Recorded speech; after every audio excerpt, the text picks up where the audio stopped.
அஸ்ஸலாமு அலைக்கும் வரஹ்மத்துல்லாஹி வபரகாத்துஹு.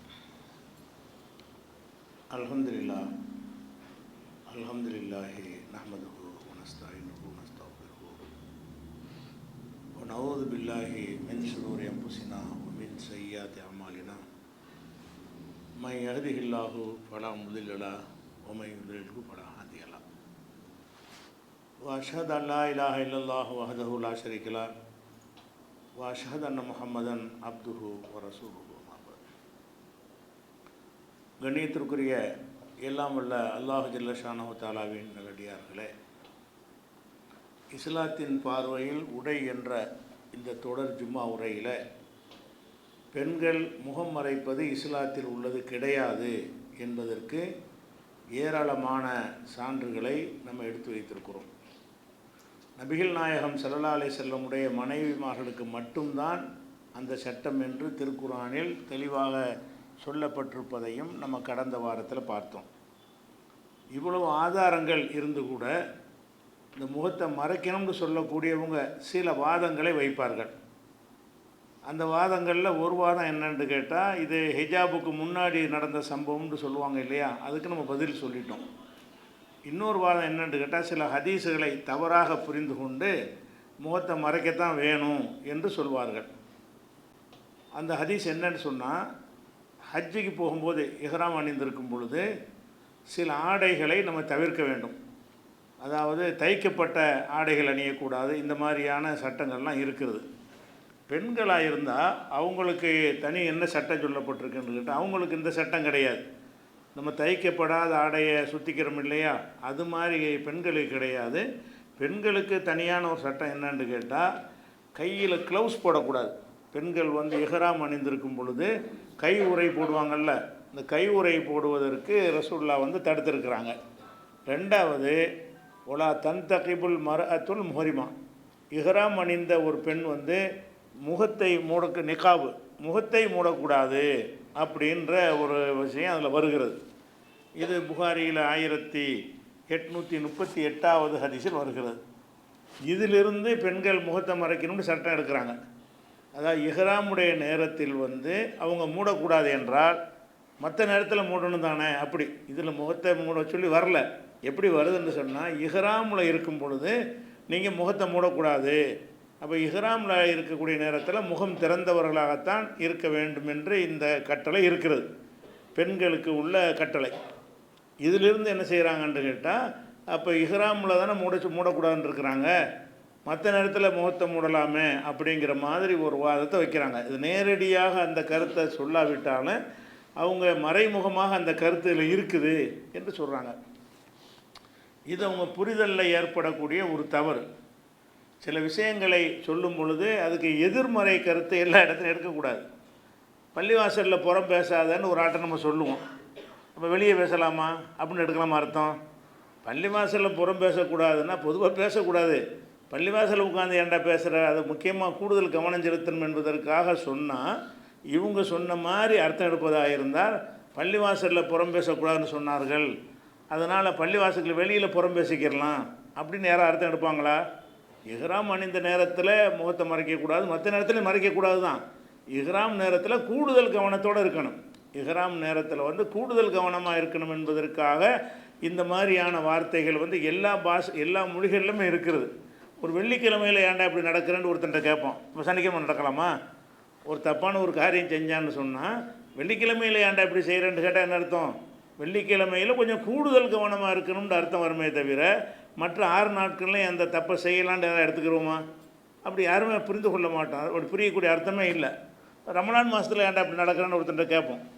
ரமலான் மாதத்தில் ஏதாவது கோல் சொல்கிறது, புறம் பேசுகிறது, ஏதோ செய்யலான்னு வைங்க, அவங்ககிட்ட நம்ம என்ன சொல்லுவோம், இந்த ரமலான் மாதத்தில் போய் இந்த மாதிரி சொல்லிட்டு தெரியுறிய, நல்லா இருக்கா அப்படின்னு சொன்னோம்னா, ஓ அப்போ அடுத்த மாதம் சொல்லிக்கிறேன் அவதூறு சொல்கிறேன்னு சொல்லலாமா? அடுத்த மாதம் கோல் சொல்லிக்கிறலாமா?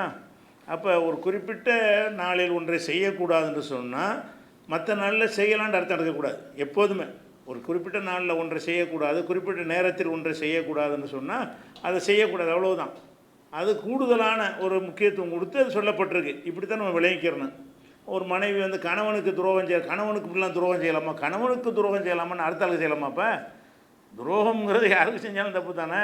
இப்படி சில முக்கியத்துவம் வாய்ந்த விஷயங்களை சொல்லும் பொழுது அதில் வந்து எதிர்மறையான கருத்து எடுப்பது வந்து அறிவுடைமை கிடையாது. அப்படி எடுப்பது கிடையாது. எந்த பாஷையிலும் இப்படி செய்ய மாட்டாங்க. இவங்க எதில் சட்டம் எடுக்கிறாங்க? இஹ்ராம் நேரத்தில் வந்து முகத்தை மறைக்க வேணான்னா இஹ்ராம் நேரத்தில் மறைக்க வேணான்னு அதுக்கு அர்த்தம். இஹ்ராம் மற்ற நேரத்தில் தான் வேறு ஆதாரம் இருக்குதே. மற்ற நேரத்தில் மறைக்கணுமா மறைக்கக்கூடாது என்பதற்கு தான் இவ்வளோ சான்றுகள் நம்ம சொன்னோம். ரசூலுல்லாவுக்கு முன்னாடி முகத்தை மறைக்காமல் தான் பெண்கள்லாம் வந்திருக்கிறாங்க அப்படிங்கிறதுக்கு ஏராளமான ஹதீஸுகள் உங்களுக்கு சொல்லப்பட்டிருக்குது. அப்போ மற்ற நேரத்தில் உள்ளதுக்கு தனியாக சட்டம் சொல்லியாச்சு. அப்போ இஹ்ராம்லையும் அப்படி சொல்கிறாங்கன்னு கேட்டால் சில விஷயங்களை வந்து முக்கியத்துவம் கருதி சொல்லுவாங்க. அதை இஹ்ராம் நேரத்துலையும் இப்போ பொதுவாக சொல்லாட்டாலும் அவங்க முகத்தை மறைக்க மாட்டாங்க. இது இஹ்ராமை பாதிக்கிற அளவுக்கு உள்ள ஒரு விஷயம். அதனால் இஹ்ராமில் முகத்தை மூடிடாதே அப்படின்னு சொன்னால் மற்ற நேரத்தில் முகத்தை திறந்துக்கிறங்கன்னு வராது. இஹ்ராமிலேயே மூடக்கூடாது என்று சொன்னால் மற்ற நேரத்துலேயே மூடக்கூடாதுன்னு நீங்கள் இருக்கணும். இஹ்ராம் நேரத்திலேயே நீங்கள் வந்து முகத்தை மூடக்கூடாது. இஹ்ராம் வந்து கூடுதல் பேணுதலாக உள்ள நேரம் தானே. இந்த ஹஜ்ஜிங்கிறது இன்னும் அதிகமாக பேணுதலாக உள்ள நேரம். அந்த நேரத்திலே நீங்கள் வந்து முகத்தை மூடக்கூடாது என்று சொன்னால் அப்போ இந்த பேணுதலுக்கு சம்மந்தமே இல்லைன்னு விளங்குறது. அப்போ மற்ற நேரத்தில் தாராளமாக அது முகத்தை வந்து திறந்துக்கிறலாம். அப்படி தான் அதில் இடத்த எடுக்க முடியும். இந்த ஒரு ஹதீஸை தான் என்ன செய்கிறாங்க, முக்கியமாக ஒரு ஆதாரம் காட்டுவாங்க. இது வந்து இவங்களுடைய புரிதல் தவறு என்பதை விளங்குறதுக்காக வேண்டி குர்ஆனில் இருந்த இந்த மாதிரியான சில வசனங்களை நம்ம எடுத்து பார்த்தா விளங்கிக்கிறோம். அல்லாஹ் குர்ஆனில் சொல்லி காட்டுறான், ஒலா துக்குரிஹு ஃபத்தயாத்திகம். இது குர்ஆனில் 24வது அத்தியாயத்தில் 33வது வசனத்தில் இருக்கிறது. ஒலா துக்குரிஹு ஃபத்தயாத்திகம், உங்களுடைய பெண்களை நீங்கள் வற்புறுத்தாதீர்கள். அலல் பிகாய், விபச்சாரம் செய்வதற்கு நீங்கள் வற்புறுத்தாதீங்க. உங்கள் குடும்பத்தில் பெண்கள் இருந்தாங்கன்னா அந்த பெண்களை வந்து விபச்சாரத்திற்கு நீங்கள் வற்புறுத்தாதீர்கள். இன் அரதுன தஹசுனன், அவங்க கற்பொழுக்கத்தை நாடுவார்களேயானால், அவங்க கற்பாக இருக்க நாடினார்களேயானால் விபச்சாரத்துக்கு வற்புறுத்தாதீங்கன்னு வருகிறது. இதை எதிர்க்கிறது எடுக்கலாமா? அவங்க விரும்பினா நம்ம வற்புறுத்திக்கலாமா? அவங்க ஒழுக்கமாக நடக்க விரும்பினால் நீங்கள் விபச்சாரத்தை வற்புறுத்தாதேன்னு அர்த்தம். அவங்க விருப்பம் முக்கியம் இல்லை, அவங்களே விரும்புகிறாங்க, விரும்ப மாட்டாங்க. அப்படி இருக்கையில் ஏன்டா வற்புறுத்துறீங்க என்று தான் அர்த்தம் எடுக்கணுமே தவிர, அவங்க வெறுத்தார்களேயானால், கற்பொழுக்கமாக இருப்பதை விரும்பினார்களேயானால் நீ விபச்சாரத்திற்கு கட்டாயப்படுத்தாத. அவங்களே விபச்சாரத்தை விரும்பினாங்கன்னா கட்டாயப்படுத்திக்க, அப்படி தானே வருது. அவங்களே விபச்சாரத்தை விரும்பினார்களேயானால் அது இப்போ பரவாயில்ல, விபச்சாரத்தை நீ அனுப்பிடலாம் அப்படின்னு அர்த்தம் யாராவது எடுப்பாங்களா? இதில் என்ன சொல்லப்படுதோ அதைத்தான் எடுக்கணுமே தவிர இதிலேருந்து எதிர்மறையான கருத்து எடுக்கக்கூடாது. எடுத்தோம்னா என்னவாயிரும்னு கேட்டால், அந்த பெண்கள் தப்பை விரும்பினாங்கன்னா தப்புக்கு நீங்கள் துணை செய்யுங்க, அவங்க நல்ல வாழ்க்கையை விரும்பினா நல்லதுக்கு துணை செய்யுங்க அப்படிங்கிற ஒரு அர்த்தம் வர்ற மாதிரி வருது. இதை மாதிரி புரிஞ்சா இந்த முக்காடு முகத்தை மூடுவது சம்பந்தமான ஹதீஸ் இருக்கு இல்லையா, அதை வந்து இவங்க விளங்கின மாதிரி இதையும் விளங்குவதாக இருந்தால் அல்லாஹ் வந்து விபச்சாரத்துக்கு கட்டாயப்படுத்தாதீங்கன்னு எப்போ கட்டாயப்படுத்த வேணாங்கிறான்? அவங்க ஒழுக்கமாக இருக்கும்போது கட்டாயப்படுத்தாதீங்க. அவங்கள ஒழுக்கத்தை விரும்பினா கட்டாயப்படுத்தாதீங்க. அவங்க ஒழுக்கத்தை விரும்பலைன்னு சொன்னால் விபச்சாரத்துக்கு என்ன செய்யலாம், அவங்கள பயன்படுத்திக்கலான்னு அர்த்தங்கள் இவங்க செஞ்ச மாதிரி செஞ்சால் எடுக்கணும். அப்படி உள்ள வசனம் கிடையாது.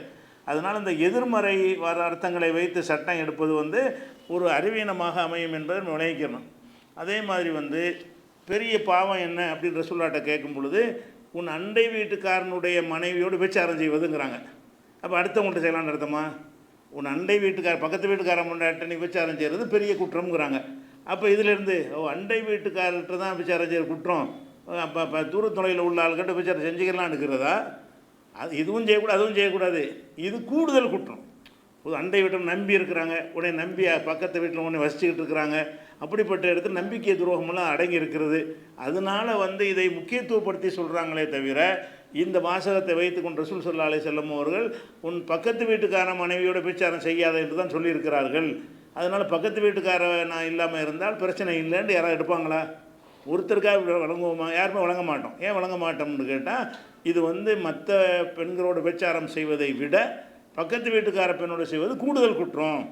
அதிகமான ஒரு நம்பி உன்னை பக்கத்து வீட்டில் விட்டுட்டு போயிருக்கிறான், நீ அதில் செஞ்சீங்கன்னா பெரிய நம்பிக்கை துரோகமும் சேர்ந்து இருக்கிறது அப்படிங்கிற ஒரு விஷயத்துக்காக வேண்டி தான் அதை பெருங்குற்றமாக சொன்னாங்களே தவிர, இதிலிருந்து என்ன அர்த்தம் செய்யக்கூடாது, விபச்சாரங்கிறது வந்து தூரம் தொலைவில் உள்ள ஆள்கிட்ட செஞ்சுக்கலாம், அந்நியர்கள்ட்ட செஞ்சுக்கலாம்னு அர்த்தம் எடுக்கக்கூடாது. அப்போ இந்த ஹதீஸ் வந்து இது புகாரியில் வரக்கூடிய 4477வது ஹதீஸில் இருக்கிறது. அப்போ இந்த ஒரு இஸ்லாத்தை ஹதீஸை புரிந்து கொள்ளுகிற ஒரு விஷயத்தில் கோளாறு இருக்கிறது. இது ஆதாரமாக காட்டக்கூடியவங்கள்ட்ட, அதாவது பெண்கள் வந்து இஹ்ராம் நேரத்தில் முகத்தை மறைக்கக்கூடாது என்றால் எப்பவும் மறைக்கக்கூடாது தான், எப்பவும் மறைக்கக்கூடாது என்றாலும் இஹ்ராம் நேரத்தில் கொஞ்சம் கூடுதலாக அதில் கேர்ஃபுல்லாக நீங்கள் இருக்கணும். இஹ்ராமை பாதிச்சிடும், இஹ்ராம் நேரத்தில் முகத்தை மறைக்காதீங்க அப்படின்னு சொல்வதில் இருந்து இப்படி சட்டம் எடுக்கிறதுக்கு பதிலாக இஹ்ராமில் முகத்தை அணியக்கூடாது. அப்போ என்ன அர்த்தம்? இஹ்ராம் இல்லாத நேரத்துலலாம் முகத்தை வந்து என்ன செய்யலாம், முகத்தை வந்து மறைத்து கொள்ளலாம் இப்படிங்கிறாங்க. ஆனால் எதை பார்க்க மாட்டேங்கிறாங்க, முகம் மறைக்காமல் ரசூல் ஸல்லல்லாஹு அலைஹி வஸல்லம் அவர்கள் நோக்கி பெண்கள்லாம் வந்தாங்களே, ஏராளமான சந்தர்ப்பங்கள் இருக்கிறத, அதெல்லாம் அனுமதிக்கிற மாதிரி நூற்றுக்கணக்கான ஆதாரங்கள் இருக்கிறது, அதையெல்லாம் கண்டுகொள்ளாமல் ஆதாரமாக இல்லாத ஒரு விஷயத்தை கொண்டு வந்து ஆதாரம் மாதிரி என்ன செய்கிறாங்க, புரிந்து கொள்கிற காரணத்தினால தான் இந்த முகத்தை மறைத்தல் என்பதை வந்து நியாயப்படுத்துகிறாங்க. அவங்க தரப்பில் இதை நியாயப்படுத்தணும்ல, அதுக்காக கண்டுபிடிச்ச ஒரு விஷயந்தானே தவிர இது முகத்தை மறைக்கிறது இதுக்கு சம்மந்தமே கிடையாது. அடுத்ததாக வந்து இன்னொரு ஒரு முகத்தை மறைக்க தேவையில்லை என்ற கருத்தில் உள்ளவங்க நம்ம அந்த கருத்துலாம் இருக்கிறோம். ஆனால் அதில் அதிகமான பேர் என்ன செய்கிறாங்கன்னா, ஒரு வசனத்தை ஆதாரமாக காட்டி வாதம் பண்ணுவாங்க. அந்த வசனம் என்னென்னா 24வது அத்தியாயத்தில் 31வது வசனம். அந்த வசனத்தை முகம் மறைக்கிற சம்பவமாக ஆதாரம் காட்டக்கூடாது. அது முகத்தை மறைக்கிறத பற்றி பேசவே இல்லை. முகத்தை மறைக்க தேவையில்லை என்ற கருத்தில் உள்ளவங்க 24, 31 வசனத்தை எடுத்து காட்டி இந்த வசனம் முகத்தை மறைக்க தேவையில்லை என்று சொல்கிறது அப்படின்ட்டு ஒரு தவறான வாதம் பண்ணுவாங்க. அதுக்கு இவங்க மறுப்பு வேற கொடுப்பாங்க, இது அதை பற்றி சொல்லலைன்னு சொல்லி. அதனால் நீங்களும் இந்த வசனத்தை வந்து இது முகம் மறைப்பதை பற்றி பேசுவதாக எடுத்து சொல்லிடக்கூடாது. நம்ம உங்களுக்கு ஏற்கனவே சொன்ன ஆதாரங்கள் தான் முகம் மறைப்பது சம்பந்தமான ஆதாரங்கள். இந்த 24, 31 வசனம் என்ன சொல்லுதுன்னு கேட்டால், குல்லில் மூமினாத்தி, மூமினான பெண்களுக்கு நபியை நீங்கள் சொல்லுங்கள், எகுதுல்ன மின் அபுசாரிஹின்ன, அவங்க தங்களுடைய பார்வைகளை தாழ்த்தி கொள்ள வேண்டும், ஒய்யஹ்ஃபதுன ஃபுரூஜஹுன்ன, தங்களுடைய கற்புகளை காத்து கொள்ள வேண்டும், ஒலா யுபுதீன ஜீனத்தஹுன்ன, அவங்களுடைய ஜீனத்தை வெளிப்படுத்தக்கூட, சீனத்தின அலங்காரத்தை வெளிப்படுத்தக்கூடாது, இல்லாமல் லஹரமின்ஹா, அதில் வெளிப்படையாக தெரியக்கூடியதை தவிர, வெளிப்படையாக தெரியக்கூடியதை தவிர மற்ற அலங்காரங்களை எல்லாம் வெளிப்படுத்தக்கூடாது. இந்த வசனத்தை எடுத்துக்கொண்டு இதிலிருந்து என்ன தெரிகிறது, வெளிப்படையாக தெரிகிறது என்பது முகம் கை தான். முகங்கை எப்பவும் தெரிஞ்சு தானே இருக்குது, அதைத்தான் இது குறிக்குது. அதனால் முகம் கையை தவிர மற்றதெல்லாம் மறைக்க வேண்டும் என்று இந்த வசனம் சொல்வதாக சில பேர் என்ன செய்வாங்க, எடுத்து வைப்பாங்க. நம்ம இதை எடுத்து வைக்க மாட்டோம், இது அதுக்குரிய ஆதாரம் கிடையாது, அதை எடுத்து வைப்பாங்க. ஆனால் அது சரியான வாதம் கிடையாது. ஏன்னு கேட்டால் இதில் என்ன சொல்லப்படுதுன்னா, உலா யுபதியின ஜீனத்தகுன்னு வருது. அவங்களுடைய ஜீனத்தை வெளிப்படுத்த வேண்டாம். ஜீனத்துங்கிற வார்த்தைக்கு வந்து உடல் உறுப்பை குறிக்காது. அலங்காரம்ங்கிறது உறுப்பு குறிக்குமா? தமிழில் கூட அலங்காரம்னு சொல்லி பாருங்களேன். அலங்காரம்னா முகத்தை போய் அலங்காரம்னு யாராவது சொல்லுவாங்களா? கை அலங்காரங்குவாங்களா? கையில் போட்டிருக்கிற நகை அலங்காரம்னு சொல்லுவாங்க, முகத்தில் போட்டிருக்கிற அந்த லிப்ஸ்டிக்கை வந்து அலங்காரம்னு சொல்லுவாங்க. அவங்க பவுடர் போட்டிருந்தாங்கன்னா அதை வந்து அலங்காரம்னு சொல்லுவாங்க. கழுத்தில் நகை அணிந்திருந்தாங்கன்னா அதை அலங்காரம்னு சொல்லுவாங்க. அலங்காரம் என்பது நம்ம உறுப்பில் இல்லாமல் வேறு பொருள்களை கொண்டு அழகை அதிகப்படுத்தி கொள்வதை தான் அலங்காரம்னு சொல்லுவாங்க. எல்லாம் என்ன சொல்கிறான்னு கேட்டால், பெண்கள் வந்து நீங்கள் அலங்காரம் பண்ணி கொண்டு வீட்டில் இருப்பீங்க, ஆனால் வெளியே வந்தீங்கன்னா அலங்காரத்தோடு வராதிங்க. அலங்காரத்தோடு வருவதைத்தான் இந்த வசனம் தடுக்கிறது. அலங்காரம் பண்ணிட்டு வரக்கூடாது. நிறைய பெண்கள் என்ன செய்கிறாங்கன்னா, முழுசாக முகத்தையெல்லாம் முழுசாக புர்கா போடுறேன்னு போடுகிறார்கள், லிப்ஸ்டிக் போட்டுக்கொண்டு வருகிறார்கள். உதட்டில் வந்து அந்த உதட்டு சாயம் பூசிக்கொண்டு வருகிறார்கள். இது உதட்டு சாயங்கிற ஒரு அலங்காரமாக இல்லையா? அலங்காரம்தான். அதே மாதிரி நகை நட்டுலாம் வந்து போட்டுக்கொண்டு தெரிகிற மாதிரி வருகிறார்கள், அதுக்கு தடை இருக்கிறது. முகத்தை நீங்கள் மறைக்கிறதுக்கு தான் உங்களுக்கு வந்து தடை இல்லையே தவிர அலங்காரங்களை வெளிப்படுத்துறதுக்கு அனுமதி இருக்கான்னா கிடையாது. அப்போ இந்த வசனத்தில் வரக்கூடிய வாசகம் வந்து ஜீனத்து என்கிற வார்த்தையை சொல்கிறோம். ஜீனத்து என்று சொன்னாலேயே அந்த உடல் உறுப்பை சேர்ந்ததாக இருக்காது, வேறு ஒன்றாகத்தான் இருக்கணும். இப்போ ஜீனத்து என்பது வெளிப்பொருள்களை கொண்டு தான் அலங்காரம் என்பதை ஏற்படுத்துவாங்க. இந்த ஜீனத்துங்கிற அர்த்தத்தை புரிந்து கொள்வதற்காக வேண்டி உதாரணமாக சில வசனங்கள் குரானில் அல்லாஹ் வந்து இந்த ஜீனத்துங்கிறது எப்படிலாம் பயன்படுத்தி இருக்கிறான். 37வது சூறாவில் 6வது வசனத்தில், இன்னா ஜெய்யன்ன சமா துன்யா பி ஜீனத்தினில் கவாக்கிப், இந்த துன்யாவுடைய வானத்தை, வானம் வந்து 7 வானம் இருக்குது. துன்யா வானம்னா கீழே உள்ள வானம், அதாவது இங்கேருந்து பார்த்தா முதல் வானம், அங்கேருந்து பார்த்தா கடைசி வானம். அப்போ முதல் வானத்தை இன்னா ஜெய்யன்ன சமா துன்யா, இந்த முதல் வானத்தை நம்ம அலங்கரித்திருக்கிறோம். பி ஜீனத்தினில் கவாக்கிப், நட்சத்திரங்கள் என்ற சீனத்தை கொண்டு அலங்காரத்தை கொண்டு அலங்கரித்திருக்கிறோங்கிறான். இப்போ வானம் வேறு நட்சத்திரம் வேறு தானே. வானத்தில் நட்சத்திரம் என்பது வானத்துக்கு கீழே தான் இருக்குது. இங்கேருந்து பார்த்தோம்னா அது வானத்துக்கு ஒரு அழகாக இருக்குது, வானத்தில் ஒட்டி வச்சுக்கிற மாதிரி கண்ணுக்கு அப்படி தெரிகிறது.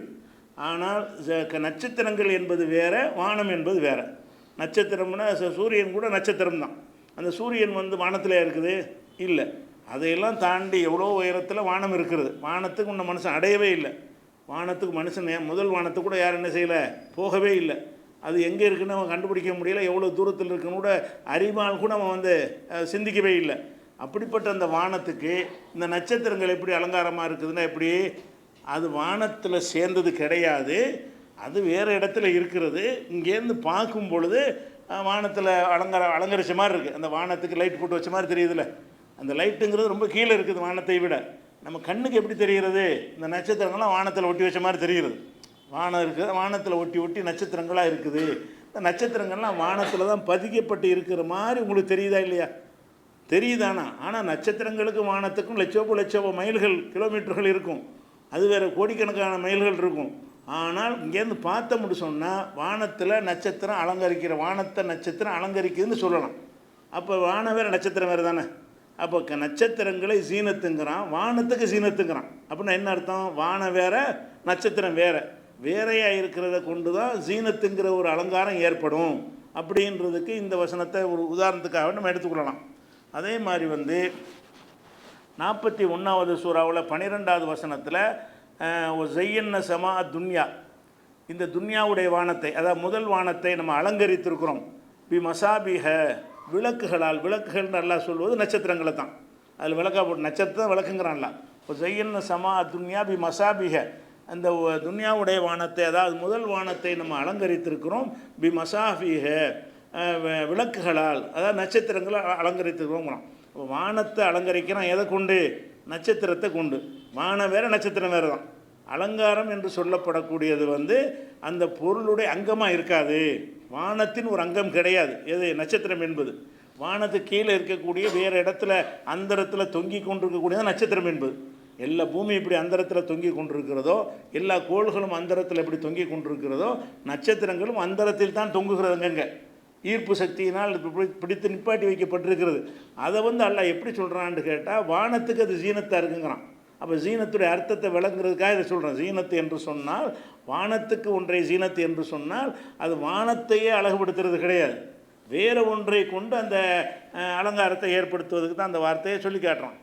அதே மாதிரி வந்து 50வது சூறாவிலும் இதே கருத்தை சொல்கிறான். 50வது சூறாவில் 6வது வசனத்தில் இப்போ ஜெய்யன்னாகா, அந்த வானத்தை நம்ம அலங்கரித்திருக்கிறோம். மாலகா முன்ஃபுரூஜ், அதுக்கு எந்த ஒரு இடவெளியும் கிடையாது, ஓட்டையும் கிடையாது என்று இந்த வானத்தை பற்றி எல்லாம் சொல்லி காட்டுறான். அந்த வானத்தை வந்து அலங்கரித்தோம் என்கிறான. வானத்தில் என்ன அலங்காரம் இருக்குது? வானத்தில் அலங்காரம் இல்லை. அலங்காரம் எல்லாம் வானத்துக்கு கீழே உள்ள பல பகுதிகளில் இருக்கக்கூடிய நட்சத்திரங்கள் தான் அலங்காரமாக இருக்கிறது நம்ம பார்க்குறோம். இதே கருத்து வந்து 67வது சூறாவுலையும் 5வது வசனத்துலையும் சொல்லி காட்டுறான்ல. அதே மாதிரி நம்ம பூமியில் நம்ம பார்க்குறோம். பூமியில் வந்து பயிர் பச்சைகள்லாம் முளைச்சா ரொம்ப அழகாக இருக்குல்ல பார்க்குறதுக்கு. வறட்டு தரிசு நிலமாக பொட்டல் வழியாக இருப்பதை விட அதில் வந்து ஏதாவது பயிர் பச்சைகள் முளைச்சி பார்ப்பதற்கு ஒரு குளிர்ச்சியாக இருந்துச்சுன்னு வைங்க, அதை வந்து அது ஒரு அலங்காரம்னு சொல்லுவோம். அல்லாஹ் அதை சொல்கிறான். எப்படி சொல்கிறான்னா, இந்த பூமிக்கு வந்து இந்த பயிர் பச்சைகள் அலங்காரமாக்கியிருக்கிறோம். பூமி வேறு, இந்த பயிர் பச்சை வேறு. பயிர் பச்சையெல்லாம் அறுத்துட்டா கூட பூமி தான். அந்த அலங்காரமாக இருக்கக்கூடியது வந்து அந்த பூமியை சேர்ந்ததாக இருக்காது, பூமியில் வளர்ந்ததாக இருக்குமே தவிர வேறு ஒன்றை கொண்டு தான் பூமிக்கு அலங்காரம் செய்யப்படுறது. அல்லாஹ் சொல்லும் பொழுது, இன்னா ஜஅல்னா மா அலல் அர்லி, பூமியின் மீது உள்ள தாவரங்களை ஜீனத்தன் லஹா, பூமிக்கு ஜீனத்தை ஆக்கியிருக்கிறோம். பூமிக்கு ஜீனத்து பூமியில் ஆக்கலை, வேறு ஒரு பொருளை கொண்டு நல்லா ஆக்கிறோம். எப்படி மேக்கப் போட்டு நம்ம அழகுபடுத்தி கொள்கிறோமோ அது மாதிரி பூமிக்கு போடுற மேக்கப் தான் எது? இந்த பயிர் பச்சைகள்லாம். இந்த பயிர் பச்சைகள்ங்கிற வேறு ஒரு பொருளை கொண்டு இந்த பூமியை நம்ம அலங்கரித்திருக்கிறோம். அப்போ அலங்காரம் என்று சொல்லப்படக்கூடியது வேறு, பூமிங்கிறது வேறு. அப்போ எல்லா அலங்காரமும் அப்படித்தான். மனிதனுக்கு சொல்கிற அலங்காரமாக இருந்தாலும் அலங்காரம் வெளிப்படுத்தக்கூடாதுன்னு சொன்னால் நகை நட்டு பவுடரு இதெல்லாம் அலங்காரத்தில் சேருமோ அது எல்லாமே வந்து வெளிப்படுத்தக்கூடாது அப்படிங்கிறது தான் வருமே தவிர முகத்தையோ அது கையவோ குறிக்கிறதுக்குரிய ஒரு சொல்லு கிடையாது. அதே மாதிரி வந்து அல்லாஹ் சொல்லி காட்டினா, யா பனி ஆதமுடைய மக்களே ஹுது ஜீனத்தக்கும் இந்த குல்லி மஸ்ஜிதின், ஒவ்வொரு மஸ்ஜிதுக்கு போகும் பொழுதும் ஒரு ஜீனத்தை அலங்காரத்தை நீங்கள் ஏற்படுத்தி கொள்ளுங்கள் அப்படின்னு சொல்கிறான். அலங்காரத்தை ஏற்படுத்துங்கள்ங்கிறான். நம்மள்கிட்ட உள்ளதாக இருந்தால் ஏற்படுத்த முடியும், முகந்தான் நம்மள்கிட்ட இருக்குமே, நம்ம ஏற்படுத்துங்களேன்னு என்ன அர்த்தம்? வரும்போது நல்லா கொஞ்சம் கழுவிட்டு கொஞ்சம் ஃப்ரெஷ்ஷாக வாங்க, என்ன தேய்ச்சிக்கிட்டு வாங்க. பள்ளிவாசலுக்கு வரும் பொழுது ஒரு பரட்டை மாதிரி வராதிங்க, ஒரு எண்ணெய் தேய்ச்சிக்கிட்டு வாங்க. பள்ளிவாசலுக்கு வரும்போது எண்ணெய் வடிகிற மூஞ்சோடு அப்படி வராதிங்க, பார்த்தா கொஞ்சம் நல்லா இருக்குன்னு சொல்கிற மாதிரி வாங்கன்னு நல்லா கட்டளையிடறான். யாபனி ஆதம ஹுது ஜீனத்தக்கும், உங்களுடைய அலங்காரத்தை எடுத்துக்கொள்ளுங்கள் இந்த குல்லி மஸ்ஜிதின், ஒவ்வொரு மஸ்ஜிதுக்கும், எந்த மஸ்ஜிதுக்கு பள்ளிவாசலுக்கு நீங்கள் போனாலும் நீங்கள் கொஞ்சம் அலங்கரித்து போங்க அப்படின்னு நல்லா சொல்கிறோம். அப்போ அலங்காரம் என்பது அந்த மனிதனுடைய உறுப்புகளை குறிக்கக்கூடியது கிடையாது. இப்போ இதை கவனத்தில் வச்சுக்கிட்டு நீங்கள் அந்த வசனத்தை பார்த்தீங்கன்னு சொன்னால், குல்லில் மூமினாத்தி, நபிய மூமினான பெண்களுக்கு நீங்கள் சொல்லுங்கள், எவ்வளோ மின் அபுசாரிகின்ன, அவங்க பார்வையை தாழ்த்தி கொள்ள வேண்டும், ஒய் அஹஃபதன ஃபுரூஜஹுன்ன, தங்களுடைய கற்புகளை காத்து கொள்ள வேண்டும், ஒலா யுபுதீன, அவங்க வெளிப்படுத்தக்கூடாது, ஜீனத்தகுன்ன, அவங்களுடைய அலங்காரத்தை வெளிப்படுத்தக்கூடாது. அலங்காரத்தை வெளிப்படுத்தக்கூடாது, முகத்தை வெளிப்படுத்தக்கூடாதுங்கிற வராது. முகம் என்பது அலங்காரம் கிடையாது. முகம் என்பது அவங்கள சேர்ந்தது, அவங்களுடைய ஒரு உறுப்பு, அவங்களுடைய அங்கம், அவங்களுடைய ஒரு பகுதி. அலங்காரம் என்பது பகுதியாக இருக்காது. அலங்காரம் என்று சொல்லக்கூடியது அவங்கள சேர்ந்ததாக இருக்காது. வெளிப்பொருள்களை கொண்டு தான் அந்த அலங்காரத்தை உண்டாக்க முடியும். அப்போ அலங்காரத்தை பெண்கள் வெளியே போகும் பொழுது அலங்காரத்தை நீங்கள் வெளிப்படுத்தக்கூடாது அப்படின்னா என்ன அர்த்தம்? சாதாரணமாக நகை நட்டுலாம் போடுறாங்களா, போட்டுக்கிட்டு போட்டோம். ஆனால் வெளியே போனாங்கன்னு சொன்னால் பலர் பார்வைப்படும் என்று சொன்னால் அந்த அலங்காரங்கள்லாம் எடுத்துடணும். அலங்காரங்களை செஞ்சவர்களாக போகக்கூடாது. அது மாதிரி லிப்ஸ்டிக் போட்டு கொண்டு போகிறதுலாம் அது முக்கியமான ஒரு அலங்காரம். கண்மை போட்டு அப்படி பூர்வத்தையெல்லாம் தீட்டி அஞ்சனம் இருக்கிறாங்கல்ல, அது பார்த்தவுடனே எக்ஸ்ட்ரா ஒரு கவர்ச்சியை தரும். கண்களுக்கு மை தீட்டி எதனால் என்னென்னு கேட்டால் அதை பார்த்தவுடனே ஒருவன் திரும்ப பார்க்க ஆசைப்படுவான்ல, அதெல்லாம் அலங்காரம் என்பது. அலங்காரம்னா என்ன அர்த்தம்னா, ஒன்றை பார்த்தால் திரும்ப திரும்ப பார்க்கறது, மனசனை தூண்டக்கூடிய விஷயங்கள். அந்த அலங்காரங்கள் செய்த நிலையில் பெண்கள் வெளியே வரக்கூடாது. ஆனால் அதை மீறுறாங்க நிறைய பேர் என்ன செய்கிறாங்க, அலங்காரம் புர்கா அணிந்து கொள்கிறார்கள், இஸ்லாம் சொல்லக்கூடிய ஆடையை பேன்றோம் என்று சொல்கிறார்கள். சொல்லிக்கொண்டே என்ன செய்கிறாங்கன்னு கேட்டால் அந்த அலங்காரம் பண்ண நிலையில் வர்றாங்க. அதிகமான புர்கா அணிந்த பெண்கள் வெளியே வரும்போது லிப்ஸ்டிக் போட்டு கொண்டு வர்றாங்க. அது இவ்வளோ அலங்காரம் எதுக்கு போடுறீங்க, இவ்வளோ எதுக்கு மறைச்சிங்க, இந்த உடையை அணிந்து எதுக்காக ஆண்கிட்ட மறைச்சிங்க, அவர்களுக்கு தவறான எண்ணத்தை ஏற்படுத்தக்கூடாதுங்கிறது தானே மறைச்சிங்க. அல்லாஹ் கட்டளையிட்டான் என்பது தானே மறைச்சிங்க. அந்த அல்லா தான் இதையும் கட்டளையிடுறான். உங்களை மறைத்த நிலையில் வர சொன்ன அல்லா தான் என்ன செய்கிறான், அலங்காரங்களை வெளிப்படுத்தாதீர்கள் என்று கட்டளையிடுறான். அப்போ பெண்கள் தங்களுடைய 2 நிலையை பிரித்து கொள்ளணும். நம்ம வெளியே போனால் இந்த மாதிரி உள்ள மருதாணிலாம் இட்டுக்குலாம் வெளியே போகக்கூடாது. மருதாணியை போட்டுக்கிட்டு நீங்கள் வெளியே போனீங்கன்னா மருதாணி அலங்காரம் தானே. கையில் போடக்கூடிய மருதாணி என்பது அலங்காரம். விரல்களெல்லாம் மோதிரங்கள் மாட்டிக்கொள்வதுங்கிறது ஒரு அலங்காரம். அந்த அலங்காரம் பண்ண நிலையில் போனால் அந்த கையில் உள்ள அலங்காரத்தை பார்ப்பாங்க. அப்படி நீங்கள் அப்படி போக வேண்டி வந்துச்சின்னு சொன்னால், மருதாணிலாம் போட்டிங்க, ஒரு வழியில் அவசரம் போக வேண்டியிருக்குன்னா அப்போ நீங்கள் கை உரை கூட போட்டுக்கிறலாம். மார்க்க சட்டம் என்ற அடிப்படையில் இல்லை, அலங்காரத்தை காட்டக்கூடாதுன்னு வருதில்ல, அலங்காரத்தை காட்டக்கூடாதுன்னு இருக்குது. மருதாணி போட்டு அழிக்க முடியுமா? பவுடர் பூசினா அழிச்சிட்டு போயிடலாம், லிப்ஸ்டிக் கூட துடைச்சி எடுத்து போடலாம். மருதாணி எடுக்க முடியாத, அது ஒரு வாரம் 10 நாள் நிற்குமே. அப்படி இருக்கும் பொழுது மருதாணி மாதிரி அலங்காரம் பண்ணியிருந்தார்கள்னு சொன்னால், கையில் ஒரு க்ளவுஸ் போட்டு கொண்டு போனார்கள்னால் அது பிரச்சனை இல்லை. கழட்டி கொண்டு இருக்க முடியாதுன்னா அப்படி செய்யுங்க. இப்போ அலங்காரத்தை நீ மறைச்சிட்டீங்க. அல்லாஹ் உங்களை அதுக்காகத்தான் கையை மறைக்கணும். எதுக்காக இல்லை, கையை மறைக்கணுங்கிறதுக்காக இல்லை. கையில் ஒரு அலங்காரம் செஞ்சு வச்சுருக்கேன். சில அலங்காரங்கள் நீடிச்சு நிற்கிற அலங்காரம் இருக்கும்ல, சாதாரண உடனே அழிக்கக்கூடிய அலங்காரமும் இருக்கும். நிரந்தரமாக கொஞ்சம் அதிக நாட்கள் உடலில் ஒட்டி கொண்டிருக்கக்கூடிய அலங்காரமும் இருக்கும். அப்போ அலங்காரம் தொடச்சி கழுவக்கூடிய அலங்காரம் இருந்தால் கழுவிட்டு போங்க. அல்லது இப்போ நீக்க முடியாத அலங்காரமாக இருந்துச்சு, நெயில் பாலிஷ் விட்றாங்க, நெயில் பாலிஷுங்கிற ஒரு அலங்காரம் தான், அதை போய் அப்போ காட்டலாமா? அலங்காரம் அணிந்து நீங்கள் இருக்கிறதை விட நல்லா இருக்குன்னு காட்டுறதுன்னு நோக்கம். இந்த அலங்காரத்தை நோக்கம் என்னென்னு கேட்டால், நீங்கள் என்ன மாதிரி இருக்கிறீங்களோ அதை விட அதிகமாக நல்லா இருக்கிறேன்னு காட்டணும், அடுத்தவனுக்கு காட்டணும். அதுதான் இந்த அலங்காரத்துடைய அர்த்தமே. அதை செய்யக்கூடாது என்று அலங்காரத்துக்கு தான் தடை இருக்குது. அந்த அலங்காரத்தில் அணிகிற ஆடையும் அலங்காரம் தானே. நீங்கள் இந்த கருப்பு உடையை மறந்துடுங்க. கருப்பு உடைங்கிறது இஸ்லாத்தில் அதைத்தான் அணியணும்னு சட்டம் கிடையாது. எந்த ஒரு ஆடை வேணாலும் பெண்கள் அணிந்து உடம்பை மறைக்கணும், அவ்வளோதானே. சில நேரத்தில் இந்த ஆடைகளே கவர்ச்சியாக இருக்குமே, அலங்காரமாக இருக்குமே. ஆடைங்கிறது மனிதனுக்கு அலங்காரமாக இல்லையா? ஆள் பாதி ஆடை பாதிக்கிறானா இல்லையா? பெண்கள் ஒரு ஆடை அணிந்தாங்கன்னு சொன்னால் அந்த ஆடையே மனிதனுக்கு என்ன செய்யும், ஒரு தூண்டக்கூடிய ஒரு கவர்ச்சியான ஆடையாக இருக்கும். அப்போ ஆடையை நீங்கள் வெளிப்படுத்தக்கூடாதுன்னு நிறுவனமாக போக முடியும். அதான் அசீனத்தை அலங்காரத்தை வெளிப்படுத்தக்கூடாதுன்னு சொல்லியாச்சு. அலங்காரம் என்பதில் ட்ரெஸ்ஸு வருமா வராதா? ட்ரெஸ்ஸு வந்து அலங்காரத்தானே ட்ரெஸ்ஸு வாங்குகிறாங்க. வகை வகையாக ட்ரெஸ்ஸுகளை தேடி எடுத்து அந்த கலரை பார்த்து அது பார்த்து இது பார்த்து பூவை பார்த்து டிசைனை பார்த்து அது வேலைப்பாடுகளை பார்த்து தானே ட்ரெஸ்ஸு எடுக்கிறாங்க. எதுக்கு அந்த மாதிரி ட்ரெஸ்ஸை தேர்வு செய்கிறாங்கன்னு கேட்டால் அது கொஞ்சம் அலங்காரமாக இருக்கும். அப்போ மனிதனுடைய அலங்காரங்களில் வந்து ஆடை என்பதும் அலங்காரமாக இருக்கிறது, நகை நட்டு போன்றவைகளும் அலங்காரமாக இருக்கிறது, மேல் பூச்சி சாதனங்கள் இருக்கு இல்லையா, அது அலங்காரமாக இருக்கிறது. ஆனால் எந்த அலங்காரத்தை வந்து மறைக்க இயலாதுன்னா அந்த ஆடைங்கிற அலங்காரத்தை மறைக்க, ஆடையில் அலங்காரமாக தான் இருக்கு, அதை எப்படி மறைப்பீங்க? அப்போ ஆடை இல்லாமல் போகணும். அப்போ அதனால் வந்து அதுக்கு தான் எல்லாம் சொல்கிறான், இல்லாமா லஹரமின்ஹா, வெளிப்பட்டே தீரக்கூடிய அலங்காரத்தை தவிர. அலங்காரத்தை வெளிப்படுத்தாதீங்க. சில அலங்காரங்களை வெளிப்படுத்தாமல் இருக்க முடியாது, வெளிப்பட்டே தான் தீரும். அது என்னது? ஆடை தான். அப்போ ஆடையே அலங்காரமாக, புர்காவே அலங்காரமாக இருக்குமே. சில புர்காக்கள் போட்டிருப்பாங்க, அதே போலமாக டிசைன்லாம் போட்டு அலங்காரமாக வச்சுருப்பாங்க. அந்த அந்த உடலில் அந்த ஆடையில் அலங்காரமாக இருக்கும் என்று சொன்னால் அந்த அலங்கார ஆடை அணிந்து கொண்டு வெளியே வரலாமான்னு சொன்னால் அதை எல்லாம் நீக்கிட்டான், தவிரன்ட்டான். உலா யுபுதீன ஜீனத்தை உண்ண, அவங்க வந்து அலங்காரத்தை வெளிப்படுத்தக்கூடாது. இல்லாமல் லஹரமின்ஹா, வெளியே தெரியுமே, தெரிந்தே தீருமே, அதை தவிர. வெளியே தெரிந்தே தீரக்கூடியது அது ஆடை தான். என்ன இருந்தாலும் ஆடையில் உள்ள அலங்காரம் தெரியத்தானே செய்யும். ஒரு ஆடையில் பூ போட்டிருப்பான், அது போட்டிருப்பான்னு அதை பார்க்கத்தானே செய்வாங்க. அதையும் நீ மறைக்கிறதா, அதை மறைக்கிறதுக்கு ஒரு ஆடையை போடுவீங்க, அப்போ அது ஒரு அலங்காரமாக இருக்கும். அதை மறைக்க ஒரு ஆடையை தூக்கி போடுவீங்க, அது அலங்காரமாக இருக்கும். அப்போ இதெல்லாம் நாட்டு சாத்தியப்படாது, தவிர்க்க இயலாத அலங்காரம். அல்ல என்ன சொல்ல வர்றான்னு கேட்டால், நீங்கள் ஆடை மூலம் அலங்கரிக்கிறீங்கல்ல, அதை தவிர, அதை தவிர்க்க இயலாது. ஆடையில் உள்ள அலங்காரத்தை தவிர்ப்பதற்கு இன்னொரு ஆடையை போட்டிங்கன்னா அது ஒரு அலங்காரமாக தான் இருக்கும். அதுக்கு மேலே ஒரு ஆடையை போட்டிங்கன்னா அதுவும் அலங்காரமாக தான் இருக்கும். அப்போ அலங்காரம் என்பதை இல்லாமல் ஆக்குறாங்க, நிர்வாணமாக தான் போகணும், அது பெரிய தடையாக போயிடும். அதனால் அல்லாஹ் எப்படி சொல்கிறான்னு கேட்டால், ஒலா யுபுதீன ஜீனத்தை உண்ண, அவங்க அலங்காரத்தை வெளிப்படுத்தக்கூடாது. இல்லாமல் லஹரமின்ஹா, அதில் வந்து வெளிப்படையாக தெரிவதை தவிர, தெரிந்தே தீர வேண்டியவைகளை தவிர. அப்படின்னா என்ன இதில் இந்த வசனத்தில் அல்லாஹ் சொல்ல வர்றான்னு கேட்டால், முகம் மறைக்கிறத பற்றியோ கைகால் எதை பற்றியுமே இது பேசவே இல்லை. நீங்கள் வந்து பெண்கள் வந்து அலங்கரித்து சென்றீர்கள் என்றால் ஆண்களால் ஈர்க்கப்படுவீர்கள். ஆண்கள் வந்து அது உங்களை வேறு மாதிரி பார்வையில் பார்ப்பார்கள், அவங்களுக்கு சலனத்தை ஏற்படுத்தும் என்ற காரணத்தினால யார் யாருக்கு முன்னாடி அலங்காரமாக இருக்கிறோம்னு அடுத்து அது தொடர்ச்சியாக நான் சொல்லி காட்டுறோம் இதே வசனத்தில்.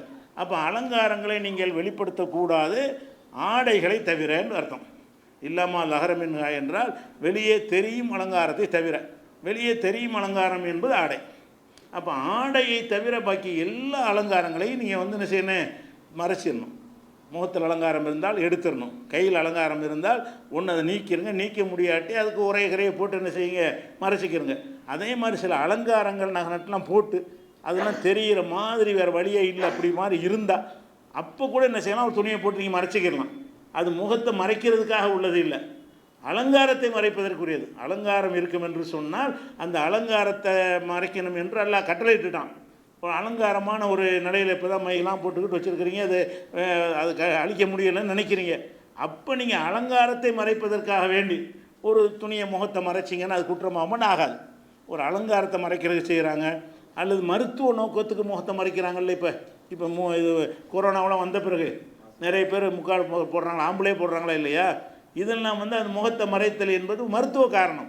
கிருமி வரக்கூடாது, தூசி வரக்கூடாது, அதுக்காக வேண்டி முகத்தில் வந்து அந்த உரைகள் போட்டுக்கொள்கிறாங்க இல்லையா? அந்த மாதிரி நோக்கங்கள் இருந்தால் அது மார்க்கு கலர் வராது. நீங்கள் மார்க்கத்துக்காக செய்யலை, அந்த கிருமி போனவுன்னு எடுத்துருவீங்க, அந்த உடல்நிலை சரியாக போனோம் நீக்கிடுவீங்க. அந்த மாதிரி இருந்தால் பிரச்சனை இல்லை. இந்த வசனத்தை பற்றி கூடுதலான விளக்கங்கள் இருக்குது இன்ஷா அல்லாஹ், அதை நம்ம அடுத்தடுத்த வாரம் பார்க்கலாம்.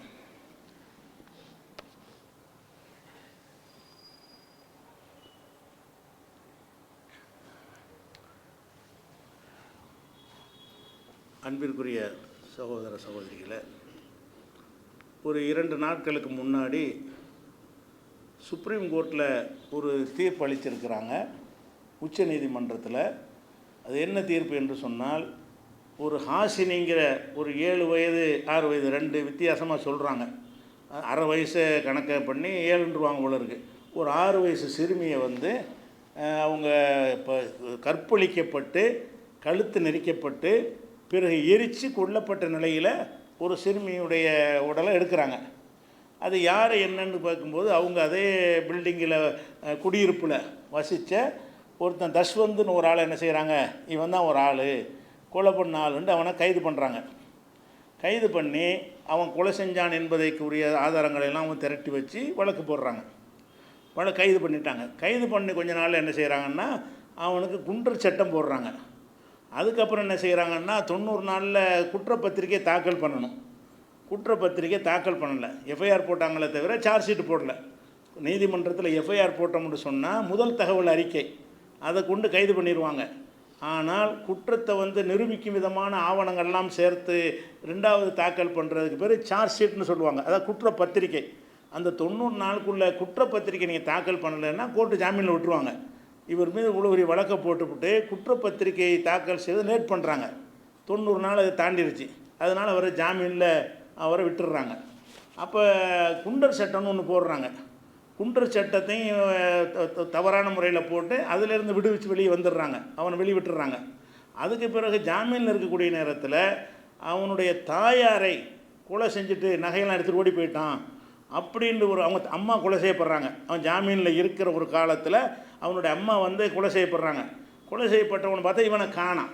அப்போ இவன் தான் கொலை பண்ணிட்டு நகையெல்லாம் எடுத்துகிட்டு போயிட்டாங்கிற மாதிரி கேஸை போட்டு அவனும் தலைமறைவாக பம்பாய்க்கு போயிட்டான்.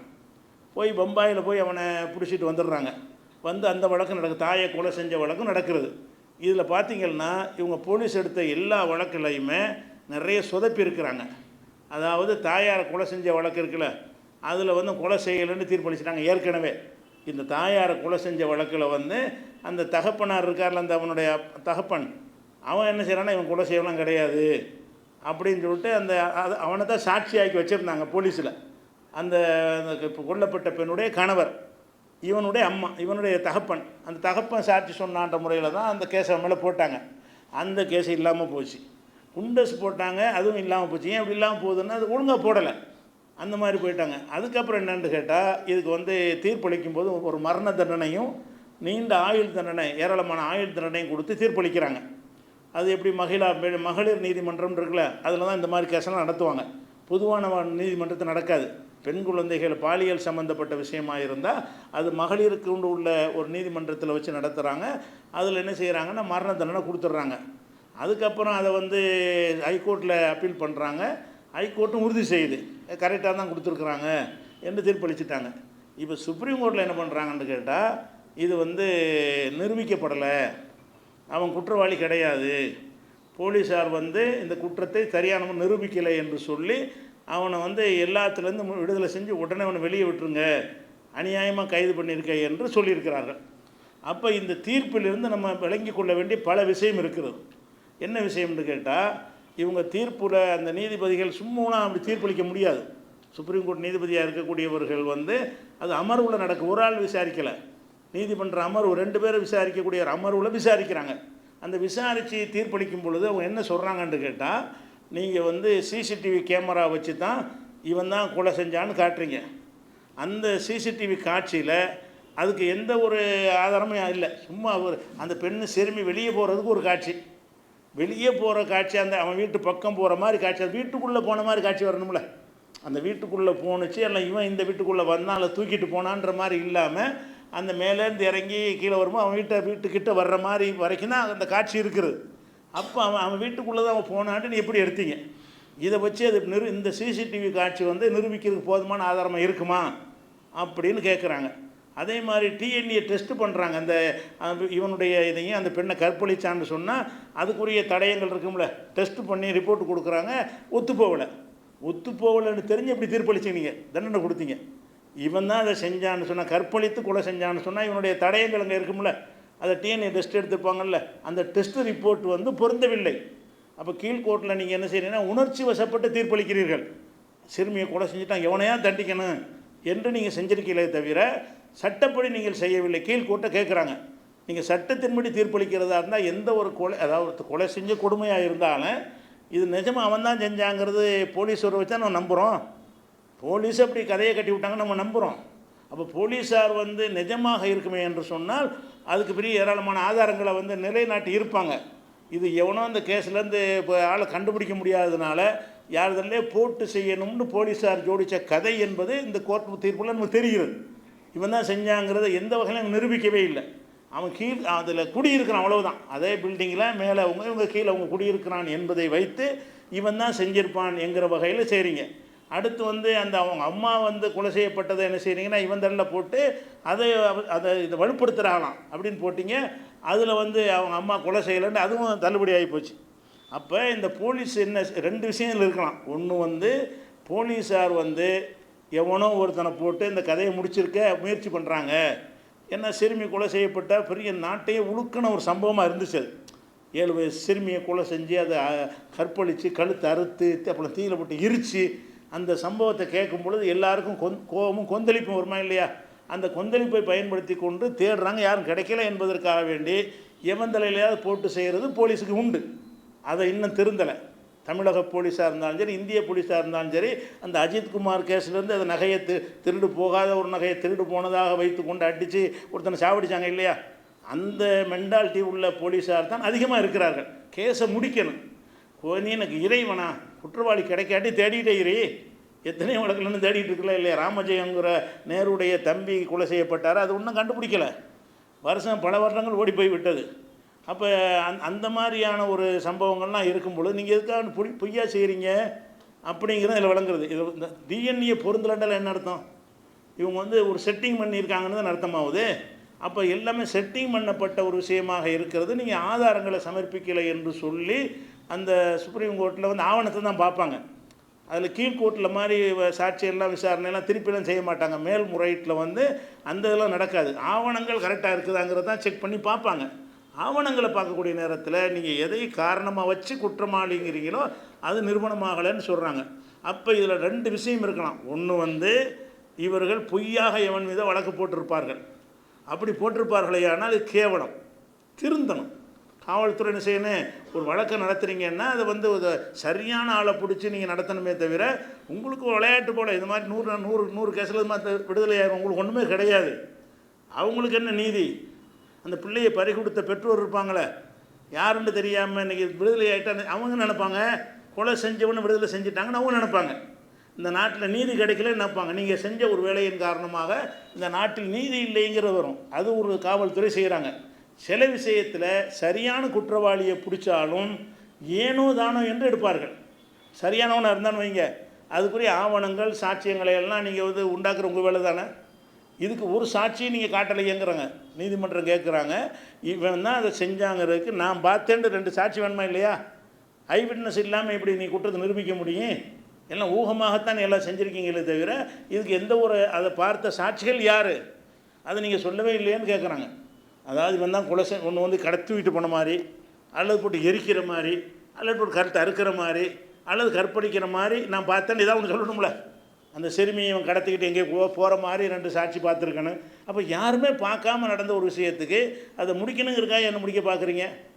அப்போ இந்த குற்றத்தை அவன் தான் செஞ்சான்று போலீஸ் கருதினால் அதுக்கு உரிய முறையில் ஆவணங்களை தயார் பண்ணி உடைக்க முடியாத அளவு குற்றவாளியை தண்டிக்கிற அளவுக்கு வலுவான முறையில் செஞ்சு பொறுப்போடு செய்கிறாங்கன்னா கிடையாது. ஏதோ போட்டோம் கேஸை போட்டோமோ கோர்ட்டில் முடிஞ்சு வச்சுக்காது. அதுக்கப்புறம் நமக்கு வேறு வேலை இருக்குதுன்னு போயிடுறாங்க. அப்போ இது பொய்யான கேஸாக இருந்தாலும் போலீஸ் மேலே தப்பு இருக்கிறது.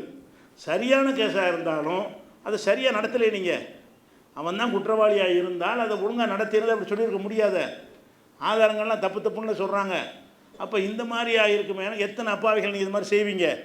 2 விஷயம் இருக்குது. ஒரு குற்றவாளியை தப்பிக்க விட்டாலும் உங்களுடைய குற்றம் தான் அது. குற்றமற்றவனை குற்றவாளி நீங்கள் ஆக்கியிருந்தால் குற்றம் தான். இப்போ இது 2ல் ஒன்று தான் உண்மையாக இருக்க முடியும். ஒன்று பொய்யா வழக்கு போட்டிருக்கணும் கோர்ட்டு சொன்ன மாதிரி, அல்லது நீங்கள் மெய்யா வழக்கு போட்டால் கூட அது உரிய முறையில் நீங்கள் ஆவணத்தை நீங்கள் தாக்கல் பண்ணலைன்னா உங்களுடைய பொறுப்பற்ற தன்மை, நீதி வழங்குகிற கடமை நீங்கள் சரியாக செய்யலை. அந்த கொலை செய்யப்பட்ட சிறுமியுடைய குடும்பத்தாருக்கு, தாய் தந்தையருக்கு நீதி நீங்கள் வழங்கவில்லை, சமுதாயத்துக்கு நீதி வழங்கவில்லை அப்படிங்கிறது ஆகுமா இல்லையா? அதனால் அந்த வெள்ளைக்காரங்காலத்து அந்த போலீஸுடைய மெத்தட்லாம் மாறி அறிவுபூர்வமாக உலக நாடெலாம் எங்கேயே போயிட்டாங்க. துப்பு துளக்கிற விஷயத்தில் ரொம்ப ஸ்காட்லாந்து யார்டுக்கு நிகரானவர்கள் பெருமடிக்கிறாங்களே தவிர அப்படி எந்த ஒன்றையும் துல்லியமாக செய்யக்கூடிய ஒரு திறமை இல்லை. மறு ட்ரைனிங் கொடுத்து இவர்களை சரியாக பக்குவப்படுத்தி எடுக்கலை என்று சொன்னால் இது மாதிரியான சம்பவங்கள் நிறைய நடக்கும் என்பதை ஒரு தகவலுக்காக சொல்லிக் கொடுக்குறேன். அஸ்ஸலாமு அலைக்கும்.